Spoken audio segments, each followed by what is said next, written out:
This is Garum, and of course I am ignoring reality. Welcome to Game News Bites.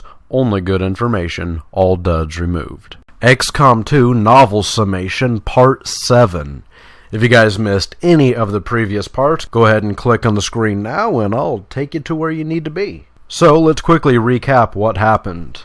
Advent troopers had landed on the island. The sniper Toby slain, and Thomas the commanding officer mauled by a chrysalid. Yet she stands. Let's continue.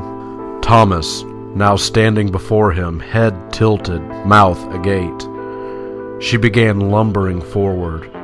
Amon had heard about this too. Raising his gun, he looked away and held the trigger. He would not allow further disgrace to come to a fallen squad mate, a friend. Overhead, he saw another transport. He began wondering where it would land. The tip of the mountain exploded. Amara's first thought was the volcano was erupting. Then, staring intently ahead, he saw what looked like 1,000 canisters rocketing skyward. "Into the water, now!" Amara screamed. Gliding beneath the surface of the ocean, he felt the blistering heat blaze across his back. Swimming as best he could, he tried in vain to outmatch the spreading flames. Sinking lower, he began pulling himself along the rocks on the bottom. He did this until his chest seized with pain, demanding air. He surfaced, now clear of the flames.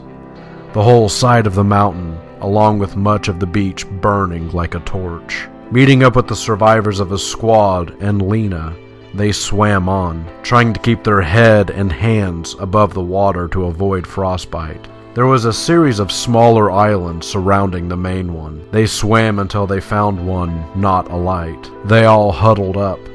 Nothing in eyesight was moving. Finally, a moment to rest. Amar counted heads. Thomas and the sniper, Toby, they were lost to us. And one of the other squaddies was missing half his arm. Though, statistically, not bad, Amar thought. After a few moments, they each regained footing and went off to rejoin the others aboard the Elpis. It took a while, but they managed to get back to where it should be. Yet, now they only saw Sam, who had been separated earlier. He quickly stood. "Oh, thank God," he said. "I thought I was alone," Sam continued. Sam goes on to explain that the Elpis had left during the firefight.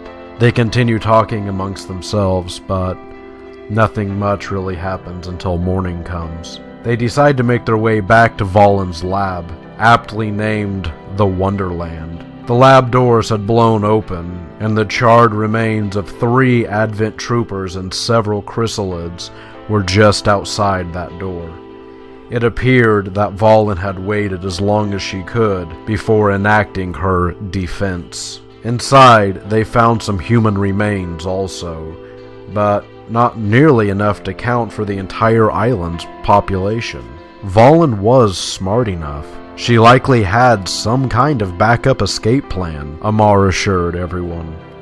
After a moment of quiet, with everyone standing among the dead, the squad turned on Lina once again. They all argued for a bit, but finally, they believed she really didn't call for the Advent, because she really lacked the training to use Valen's systems, nor did she actually have the opportunity to send out an SOS, as she was under watch for the duration of their stay. They finally landed on the possibility that while she was in a drugged state, just before they had originally found her at the smuggler's compound, perhaps the Advent had done something else to Lina. Her eyes widened at the idea that she really could be the reason so many lay dead, and willingly allowed the team medic to examine her once again. His initial once-over revealed nothing, so Amar demanded, recheck the wound on her back. So he cut the stitches and dug in, this time cutting deeper into the muscle. "Found it," he said. Grabbing his forceps, he began pulling something out. Long red strands connected to it like hairs or veins, almost half a meter long, was removed from her. Debating on whether to keep it or not for further study went back and forth. Finally deciding it was too dangerous, the team medic made some notes and then together they burned it, tossing the ashes into the ocean. Alright guys, that's all we got time for in this video. If you would like to jump to part 8, go ahead and click right here. Also, everyone know that we are just now halfway through the book. So, much more is still on the way. Hope you guys are enjoying it, and thanks for watching.